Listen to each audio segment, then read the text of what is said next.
Merci. En fait, ici ce matin, on a eu du Jean-François Bayard-Comté, on a eu du Richard Banegas en chanson, on a eu de la satire sociale, on a eu effectivement les concepts qui étaient vivants. Et c'est ce qu'on souhaiterait avoir dans la recherche en sciences sociales, cette expérimentation sociale qui est vue de manière endogène. Et donc c'était très intéressant de voir des acteurs, parce qu'ils sont des acteurs de cette réalité qui est dynamique.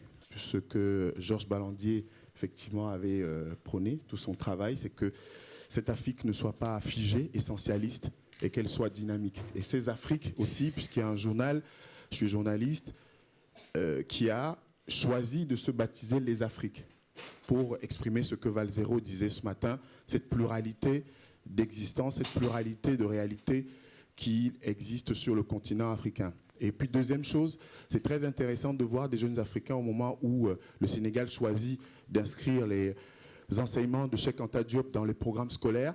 Donc on est dans cette narration de l'histoire qui n'est plus simplement du point de vue universitaire, mais qui entre dans la réalité. Et à côté de cette rue des Saints-Pères, il y a la rue des Écoles où Cheikh Anta Diop écrivait dans une revue Alerte sous les tropiques en 1948, ça ne nous rajeunit pas. À quand parlera-t-on de renaissance africaine?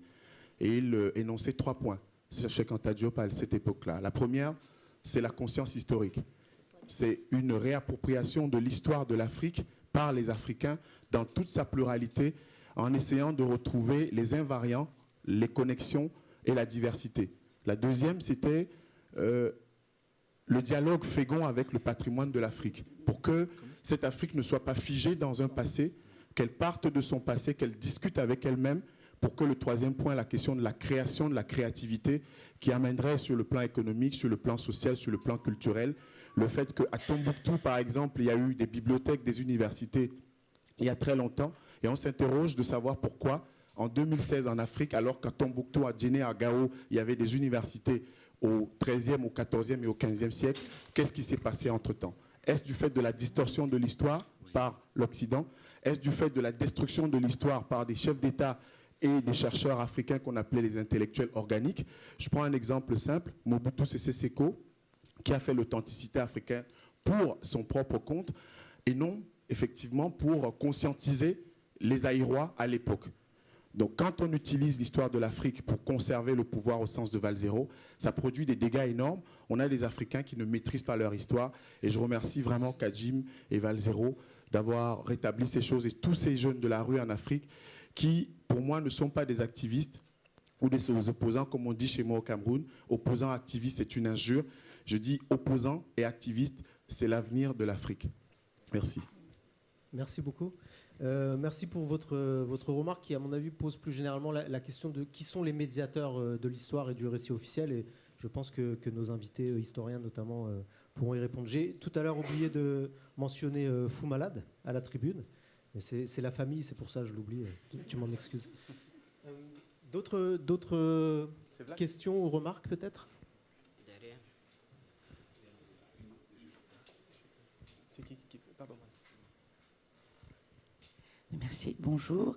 Moi, en tant que simple citoyenne, je suis interrogative sur l'emploi de la zombification concernant le Cameroun. J'ai un ressenti plutôt occidental, avec quelques vécus quand même en Afrique, bien heureusement. Et j'ai l'impression que ça n'est pas exclusif au Cameroun, que je l'ai ressenti dans d'autres pays. Donc, j'aimerais avoir peut-être une réponse plus large sur cette zombification du Cameroun. Merci. Il y avait une autre bonjour et merci. Donc, je voulais justement peut-être abonder dans le sens de la précédente intervenante et dire que voilà, il y a beaucoup de choses que Valzero a dites qui ressemblent au Gabon. Donc, il y a des différences. Quand il expliquait qu'au Cameroun, par exemple, M. Biya s'est arrangé à gagner effectivement l'élection parce qu'il y a très peu de personnes inscrites, etc. Au Gabon, c'est l'effet inverse qui se passe depuis 23 ans. Ça veut dire que depuis 1990 qu'il y a eu le multipartisme, à chaque élection présidentielle, les Gabonais se mobilisent, ils votent et le pouvoir en place annonce des résultats qui l'arrangent. qui n'ont rien à voir avec les résultats des urnes. Et là, nous avons une nouvelle génération une génération de Gabonais.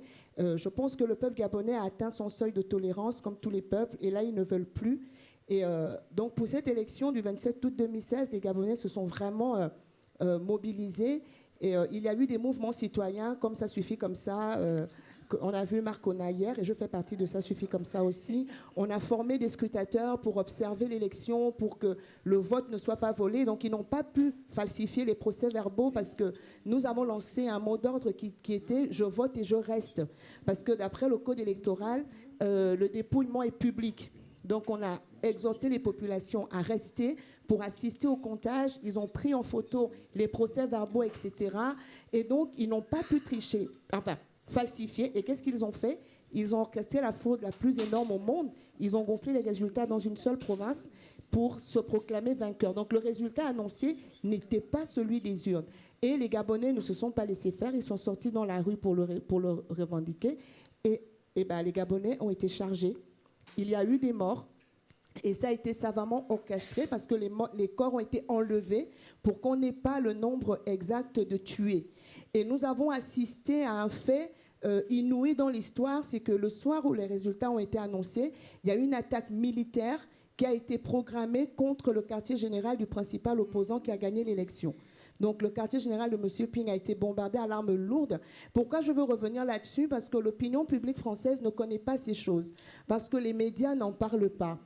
Et bientôt, on verra Ali Bongo qui va revenir en France, qui va être reçu à l'Élysée. On va lui dérouler le tapis rouge. Là, il va se rendre au sommet de la francophonie. Il va être à nouveau adoubé comme si rien ne s'était passé. Et là, alors que dans le même temps, on se bat contre Bachar al-Assad pour presque les mêmes raisons, mais on a comme l'impression qu'en Afrique, on veut nous faire croire que les élections ne servent absolument à rien et que ces présidents peuvent s'imposer au pouvoir comme ils veulent. Ils ont toujours l'aval de la communauté internationale. Et ce que ça crée chez les jeunes Africains, ça crée vraiment des sentiments de révolte. Et c'est bien parce que nous prenons exemple aujourd'hui sur le ballet citoyen, nous prenons exemple sur Y en a marre, nous faisons tous partie d'une coalition internationale qui s'appelle Tournons la page, où nous essayons de partager nos expériences. Et on s'est rendu compte que, voilà, les Gabonais reviennent aussi à la réappropriation de l'histoire. Parce que c'est maintenant que nous découvrons des ouvrages qui nous parlent de la résistance des Gabonais à la puissance coloniale. On ne nous en avait jamais parlé. Et c'est là, pour conduire cette résistance de 2016, que ceux qui sont un peu à la tête de cela, on a commencé à faire des recherches et on s'est rendu compte que, mais non, les Gabonais ont résisté à la puissance coloniale.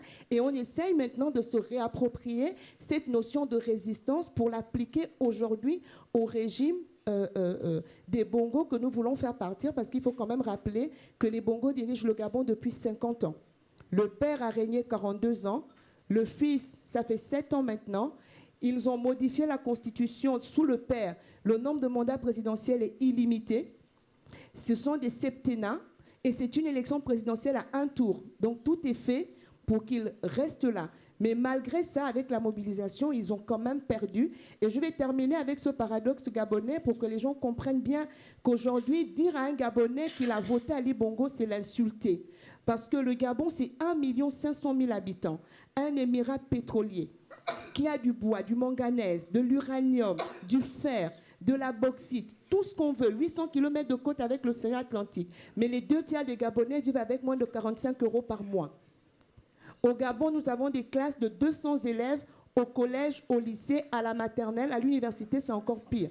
Donc la situation est telle qu'aujourd'hui, les Gabonais sont prêts à tous les extrêmes, mais nous ne voulons pas sombrer dans la violence. Et donc, ces mouvements citoyens sont pour nous une solution pour nous réapproprier notre pays et éventuellement arriver à l'alternance démocratique au pouvoir. Si on travaille pour ça, et c'est pour ça que je veux aussi remercier les organisateurs de ce colloque et les autres intervenants pour ces moments d'échange. Et samedi, au théâtre Le Tarmac, il y a une pièce qui sera, un article qui sera lu du Monde diplomatique qui a pour titre « Gabon quand la machine du népotisme s'enraye ». Donc pour ceux qui voudront bien, c'est samedi soir au théâtre Le Tarmac. Merci. Merci beaucoup. Merci de réintroduire le Gabon aussi dans notre discussion, c'est important. Je crois qu'il faut redonner la parole à Kajime Valsero parce qu'ils doivent partir. Il y a 2 micros, donc vous pouvez faire la bataille. En fait, je crois que madame demandait justement sur la zombification, mais elle a bien compris ce que veut dire Valsero, mais voir s'il en était par exemple chez toi, par exemple, dans un autre pays. Oui, mais